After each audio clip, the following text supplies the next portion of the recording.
লন্ডনে প্রধান উপদেষ্টা ডক্টর মোহাম্মদ ইউনূস এবং বিএনপির ভারপ্রাপ্ত চেয়ারম্যান তারেক রহমানের গুরুত্বপূর্ণ বৈঠকের পরেই দেশে বইছে নির্বাচনী আমেজ।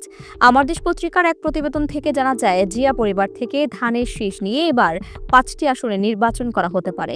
খালেদা জিয়া এবং তারেক রহমান ছাড়াও আরাফাত রহমান কোকোর স্ত্রী সৈয়দা শর্মিলা রহমান প্রার্থী হতে পারেন।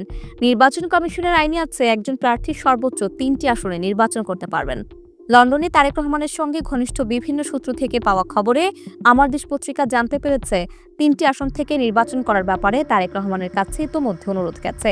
এই 3টি আসন হলো গাবতলী ও শাহজাহানপুর উপজেলা নিয়ে গঠিত বগুড়ার 7 আসন, ঢাকার ক্যান্টনমেন্ট গুলশান বনানী নিয়ে গঠিত ঢাকা 17 আসন এবং সিলেট 1 আসন।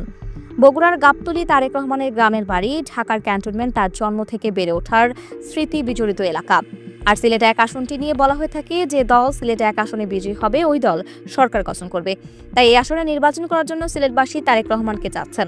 তাছাড়া সিলেট হচ্ছে তারেক রহমানের শ্বশুর বাড়ি। তার শ্বশুর সাবেক নৌবাহিনী প্রধান রিয়াল অ্যাডমিরাল মাহবুব আলী খান। তবে তারেক রহমানের স্ত্রী ডক্টর জোবাইদা রহমান কিংবা মেয়ে ব্যারিস্টার জাইমা রহমান নির্বাচনে প্রার্থী হবেন না। তারা রাজনীতি থেকে দূরে থাকছেন। এদিকে আসন্ন ত্রয়োদশ জাতীয় সংসদ নির্বাচনে বিএনপি চেয়ারপারসন ও সাবেক প্রধানমন্ত্রী খালেদা জিয়া প্রার্থী হবেন কিনা তা এখনো নিশ্চিত নয়। তবে দলটির একাধিক সূত্র থেকে জানা গেছে, একটি আসন থেকে তাকে প্রার্থী করা হতে পারে, সেটি ঢাকা কিংবা ফেনীর আসন। আর তিনি প্রার্থী হলে অন্যান্য রাজনৈতিক দল তার প্রতি সম্মান জানিয়ে ওই আসনে নিজেদের প্রার্থী নাও দিতে পারেন, এমন আভাসও পাওয়া গেছে।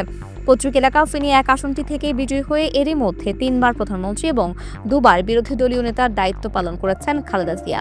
নির্বাচনে অংশ নিলে এবারও এই আসন থেকে প্রার্থী হবেন তিনি।